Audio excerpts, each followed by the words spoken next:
gözlerine bir bakayım, bu yaralı kalbime seninle şifa bulayım.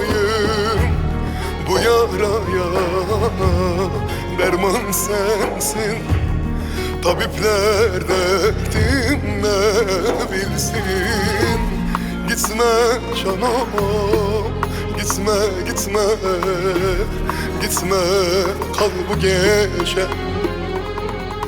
Gitme canım, canım, gitme, gitme, gitme, kal bu gece. Cano belalı başım, cano dinmez gözyaşım, cano sana muhtacım. Cano belalı başım, cano dinmez gözyaşım, cano sana muhtacım.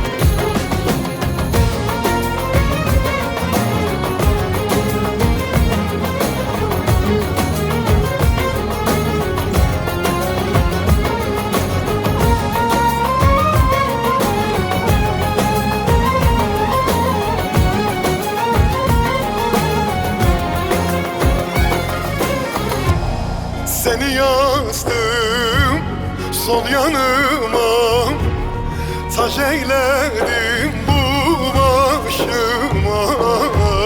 Senden başka kimsem yok ki, varlığın candır canıma. Senden başka canım kimsem yok ki, varlığın candır canıma. Gitme canım, gitme, gitme, gitme, kal bu gece.